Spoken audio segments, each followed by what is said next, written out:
Tadi di Mankobah yang dibacakan berkenaan dengan bulan Safar. Bulan Safar itu bulan yang ada satu hari di situ yang diturunkan bala di situ. Balai itu kan bisa macam-macam, bisa penyakit, bisa bencana, bisa apapun. Dan bisa berkenan kepada diri kita langsung, bisa ke keluarga, bisa melalui yang lain. Nah, maka Mankobahnya berkenaan dengan penyakit tadi kan. Yang satu tentang wabah. Ya, terjadi wabah seperti kalau kemarin itu kita anggap corona misalnya gitu ya. Covid itu. Yang satu berkenaan dengan penyakit yang disebabkan. Nah, kalau tadi disebabkan karena wabah memang alam, tapi kalau yang keduanya ada penyebabnya, sakit diakibatkan kenapa? Karena buruk sangka. Itulah kadang-kadang hati-hati dengan ilmu. Kalau kita tidak bisa menggunakan ilmu itu bisa jadi hijab. Nah, tadi contohnya ilmu itu hijab itu. Jadi ketika dilihat dalam benaknya sudah ada ilmunya, begitu dalam nyatanya seperti itu, loh kok beda. Tapi karena dia bersinggung karena pemahaman seperti itu, akhirnya jadinya zonnya tidak baik, jadi hijab ilmunya kalau begitu itu.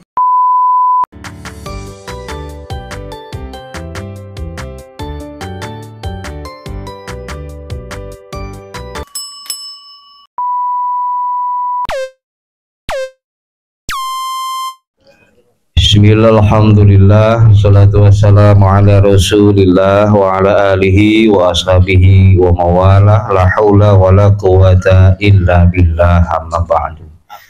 Ayyuhal hadirun wal mustami'un rahimakumullah, ittaqullaha haqqa taqwa. A'udzu billahi minasyaitonir rajim. Bismillahirrahmanirrahim. Wa idza zana rabbukum la in syakartum la azidannakum wa la in kafartum min 'adzabi lasyadid.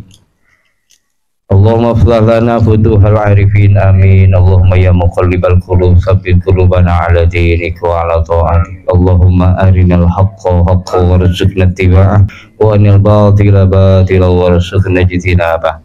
Ilahi anta maksudi wa ridhaka matlubi atini mahabbataka wa ma'rifataka. Hadirin yang dimuliakan Allah, pertama dan yang paling utama saya ingin mendahului dengan menyampaikan apresiasi yang setinggi-tingginya. Syukur di Palembang sudah dibentuk dan dilantik pengurus Ibu Belanya. Alhamdulillah ya. Selamat kepada ibu-ibu pengurus ya, ibu pembina, ibu penasehat, ibu ketua dan seluruh jajaran. Jadikan ini sebagai tambahan lahan khidmah kita kepada Pangarsa Abah Guru Agung, kepada Pondok Pesantren Suryalaya. Karena banyak sekali bentuk kita berkhidmah ini. Nah, maka bersyukur yang jadi pengurus atau yang tidak, ketika semua mengikuti program-program dari pengurus Ibu Belanya, maka kita semua berkhidmah. Begitupun lembaga dakwahnya, LDTQN-nya, begitupun nanti ada GMPS-nya ya, kita semua. Jadi cuma ibu harus tahu nih, jangan sampai Ibu Bela nggak tahu Bela itu apa. Bela itu L-nya 2 ya. Bela. Bela itu sebenarnya kependekan dari yang panjangnya bahasa Sunda itu beres laku lampa. Bela itu beres laku lampa itu ibu-ibu ini akhlaknya sudah bagus gitu. Itu makna cager bager itu sebetulnya Bela itu ya. Kalau ibu-ibunya cager bager, pasti bapak-bapaknya cager bager. Itu ya.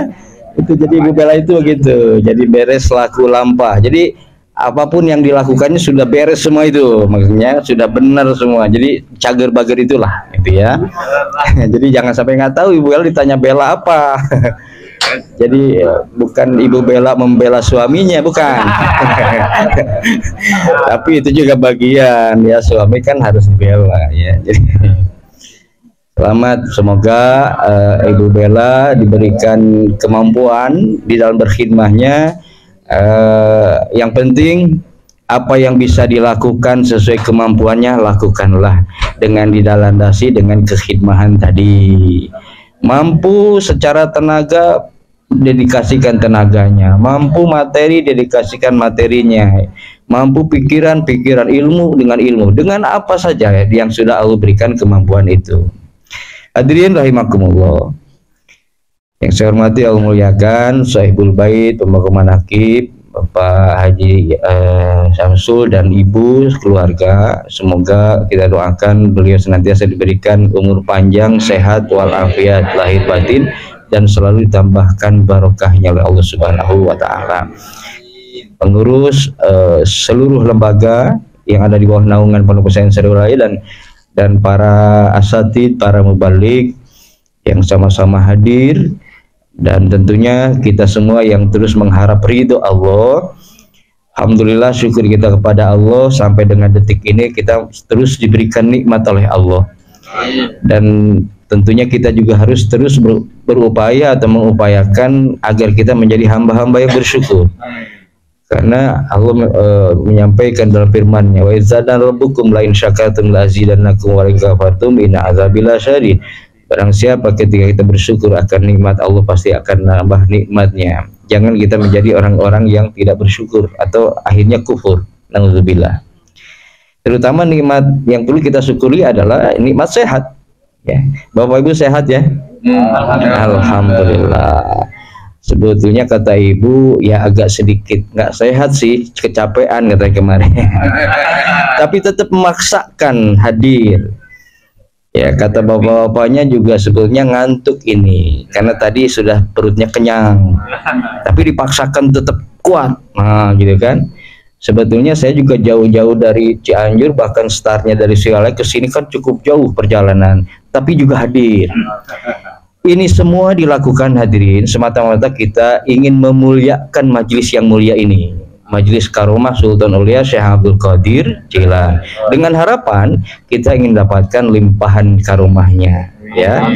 Itu sebetulnya kenapa kita memaksakan diri hadir, karena ingin keberkahannya, ingin karomahnya. Karena pada akhirnya hadirin kita ini berjalan dan diperjalankan ini bukan atas berjalannya kita dalam bentuk pengabdian ibadah kita secara pribadi, tetapi sebetulnya kita dibimbingkan melalui berkah karomah itu. Jadi nanti dengan limpahan bimbingan barokah karomah yang dihantarkan kepada pemilik mukjizat baginda Rasul Muhammad, pemilik syafaat baginda Rasul Muhammad SAW, barulah beliau yang menyampaikan kita semua kepada Allah. Jadi begitu sebetulnya ya secara ininya. Sekalipun memang secara hakikatnya bisa saja Allah atas kehendaknya, kita nggak tahu ya, langsung Allah tarik saja gitu kan. Kalau ambil saja tanpa melalui apapun gitu. Tapi namanya kita hidup di dalam dunia syariat, nah syariat itu harus kita tempuh ya sebagai bentuk upaya wasilah atau mengambil wasilah, karena Allah juga mengisarkan itu, wabdaghu ilaihil wasilah, cari olehmu wasilah. Wasilah itu ya pelantara, pengantar, ya. Hantaran, pengantar, jadi begitu. Maka ambillah wasilah. Nah, kita sedang mengambil wasilah ini. Kita sedang menggabungkan diri dengan orang-orang solih, orang-orang ahli siddiq dengan hadirnya di majelis manaqib. Ya ayyuhalladzina amanu taqullaha wa kunu ma'as-shadiqin. Wahai orang yang beriman, bertakwalah dan bergabunglah kamu sekalian dengan orang-orang shadiqin. Nah, kita sedang menggabungkan ini, bergabung ini. Nah, sebagaimana kalau kita sering bergabung bersama, berkumpul dengan orang yang bergelut di dunia parfum, atau anggaplah di konternya parfum, di situ mesti ke bawah wangi gitu, yang gitu ya. Padahal kita nggak disemprotin parfumnya, tapi karena di situ adanya dan berlama di situ, aromanya dapet gitu. Nempel jadinya kan, ke bawah wangi itu. Begitu juga kita adanya di tempat yang ya pasar misalnya yang udah ada bau ikan asin lah apalah, mesti juga ke bawah asinnya tuh, baunya, aromanya. Nah, begitupun kita bergabungnya kita dengan orang-orang soleh, maka dengan harapan mudah-mudahan kita dijadikan Allah juga hamba-hamba yang soleh ya. Jadi itulah hadirin kenapa kita diberikan tuntunan yang luar biasa oleh pengersa Abah. Beliau adalah mursyid yang kamil, mukamil, sempurna dan menyempurnakan, gitulah. Nah, jadi bersyukur ya kita diberi hidayah, dipertemukan dengan seorang mursyid kamil dan mukamil. Jadi kalau untuk mursyid kamil banyak, tapi kalau kamil mukamil ini belum tentu banyak. Gitu ya. Jadi sempurna dirinya dan menyempurnakan yang lain. Nah, ciri bahwa beliau sempurna dan menyempurnakan ketika beliau memberikan pengajaran kepada murid-muridnya yang tidak memberatkan. Yang sesungguhnya thariqah itu memang berat. Sebetulnya suluk itu berat. Tapi dengan beliau, dengan mujtahid atau ijtihadnya beliau, maka beliau dikatakan seorang mujaddid ya. Mujaddid dalam thariqah, pembaharu di dalam thariqah. Sehingga sedemikian rupa beliau berikan tuntunan kemasan yang beliau dapatkan yang itu juga limpahan adalah kemasan yang luar biasa, tidak berat bagi kita. Ya mungkin kalau berat, mungkin apa namanya, belum tentu juga ibu kemarin bisa kuat untuk dilantik Ibu Bella gitu, kira-kira begitu. Ya, karena berat itu. Ya, tapi alhamdulillah tidak memberatkan, selalu dimudahkan. Ya. Hadirin rahimakumullah, kemudian saya juga di majelis yang mulia ingin menyampaikan juga bagaimana kita bisa mendapatkan kemuliaan dari majelis yang mulia karena pemiliknya seorang yang mulia kalau kita sendiri nggak mau memuliakan majelisnya gitu. Kalau kita ingin kemuliaan karomah, maka kita pun harus ikut memuliakan majelisnya. Dengan cara apa? Dengan cara khidmat gitu. Makanya di dalam tuntunannya kita diajarkan itu mulai dari dibacakannya awal Bani Hasyim sampai Bani Hasyim kita dengan khidmah gitu ya. Jadi kita ikuti, kita dengarkan, hanya merasakan hudurul qalbi, ya, hadirnya hati terus berzikir ini. Kenapa? Karena saat itu di majelis itu dibacakan manakibnya. Ketika dibacakan manakibnya, maka pemilik manakib hadir. Nah gitu ya, hadirnya beliau tidak sekedar hadir seperti kita, tapi hadirnya beliau dengan membawa keberkahannya untuk dilimpahkan kepada siapapun kita yang ingin mendapatkan karomah itu, ya, dengan catatan mengikutinya dengan khidmah tadi. Nah maka nanti terutama Ibu Bella nih biasa, tapi Ibu Bella sih nggak perlu dikasih ini, nanti pasti Ibu Bella ini udah pada cerdas sebetulnya. Kalau ibu-ibu belum juga dibentuk, wah kita ibu bapak udah kalah itu. Gitu ya, mesti ibu-ibu cerdas ini. Tapi paling tidak begini ya, untuk memuliakan majelis yang mulia ini, maka apa yang bisa kita bisa bernilai menjadi poin bahwa ini dengan poin ini kita dapat lebih, nah, gitu ya. Nah maka silahkan kita ambil bagian dari situ. Misalnya ya, saya nantilah bulan depan kalau manakib ini saya mau bawa ini misalnya berupa makanan misalnya, karena memang ada makanan berlebih misal ya, saya nanti gitu. Dan semua itu didedikasikan semata-mata dihaturkan ya kepada pemilik manakib, nah kepada Tuan Syekh gitu ya. Karena ada manqobah, barang siapa yang menyuguhkan yang manis-manis di malam Jumat kemudian dihadiahkan kepada beliau kan gitu. Gitu. Jadi sebenarnya makanannya untuk kita dimakan, sebetulnya sedekah itu. Tapi isolnya, penyampaian isolnya dihaturkan, nah gitu ya, untuk kemuliaan beliau yang pada akhirnya beliau yang mulia berbalik ke kita, kemuliaannya berlimpah gitu. Jadi kalau di dalam bab perjalanan itu ibarat kita melempar batu ke tembok ya, semakin kuat ini pantulannya akan kembali ke kita gitu. Jadi kayak gini, kenapa baginda Rasul yang sudah mulia dan sempurna lalu masih butuh sholawat? Nah gitu ya. Sebenarnya bukan beliau yang butuh sholawat, kita keberkahan sholawatnya. Karena ketika dihaturkan sholawat kepada baginda Rasul, kemudian baginda Rasul yang sudah penuh ini dengan kemuliaan, maka dengan limpahan atau yang kita haturkan itu dia akan luber, dan lubernya itu diharapkan ke kita gitu, seperti itu. semakin penuh, semakin terisi, semakin luber dia, semakin. Nah, inilah yang kita ambil limpahan ini. Itu seperti itu. Nah, begitu pun kita di dalam isol-isol doa ini, sebetulnya para ahli soleh mereka nggak butuh sebetulnya akan doa kita ini, karena mereka sudah dimuliakan gitu. Tapi kenapa kita harus mendoakan? Karena dengan harapan doa yang kita haturkan kembali ke kita, ya gitu, seperti itu.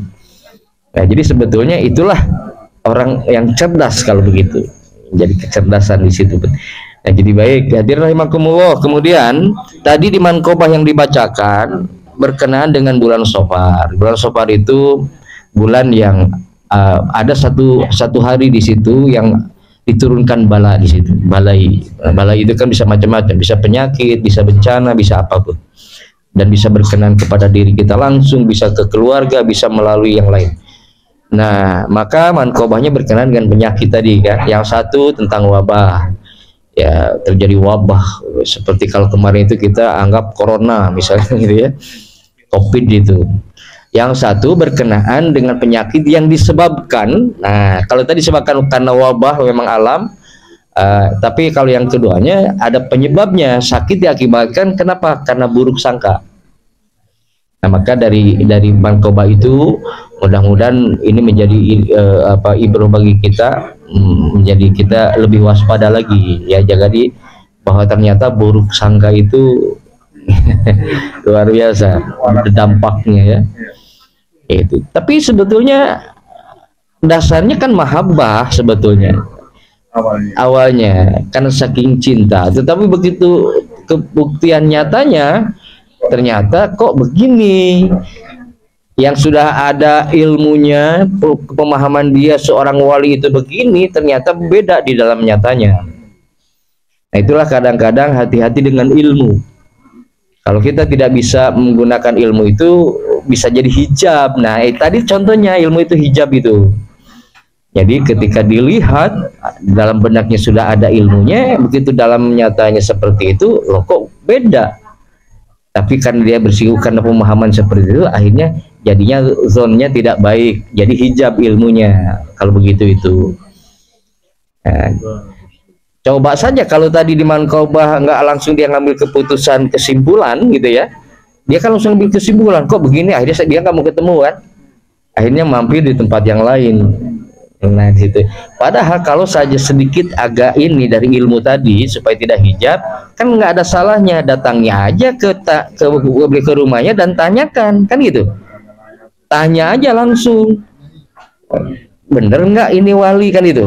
Menurut saya wali itu nggak begini, kok Anda begini? Kan tinggal begitu. Kan nggak susah kan gitu ya. Ini kok malah terlampau inilah hijabnya ilmu itu, akhirnya nggak mau sama sekali. Padahal di awalnya sudah mahabbah, dia itu karena mahabbah datang ke situ tuh, begitu ya mahabbah. Nah ternyata konsep mahabbah pun masih ada, masih rentan di situ. Maka mahabbah itu betul harus diarahkan mahabbahnya yang tersambung kepada makrifat. Bagaimana di munajat itu antini mahabbataka wa ma'rifat. Jadi mahabbah dengan makrifat itu harus ini. Nah ini cintanya sudah, tapi ternyata nggak kenal, nggak makrifat kan? Dia cinta kepada Tuhan karena kemasyhuran beliau. Begitu lihat nyatanya, orangnya, kesehariannya kan itu. Kok begini berarti belum makrifat kan? Belum tahu, belum kenal. Berarti belum makrifat. Nah, karena kalau sudah mahabbah dan makrifat itu nggak begitu kejadian.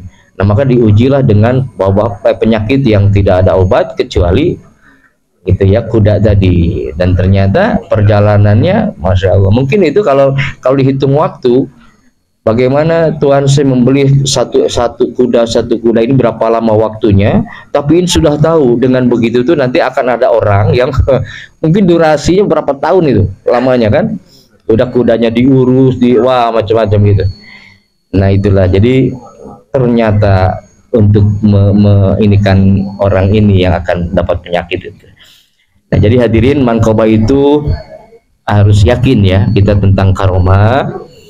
Nah jadi kalau sekiranya memang tidak bisa kita kejar dengan logika, jangan dipaksakan, larikan langsung ke keyakinan, yakin saja ini karomah. Jadi kalau sudah karomah, hal-hal apapun bisa terjadi di luar nalar, di luar logika. Kalau sudah karomah, ya udah tinggal pasrahkan saja kalau nggak mampu dengan akal pikir. Baik hadirin, itu saja sebagai khidmah ilmiahnya, dan nanti kita akan langsung setelah jeda sebentar ya, kita ada jeda dulu, lalu kita lanjutkan kepada khatam yang tam-tam gitu ya.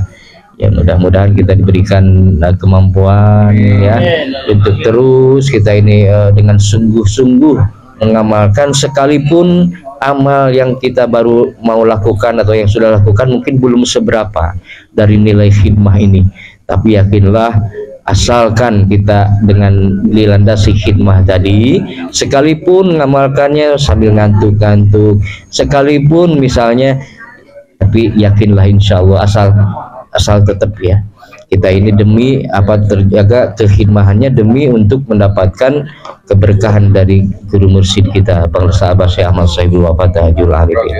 Demikian wa minkum. Assalamualaikum warahmatullahi wabarakatuh.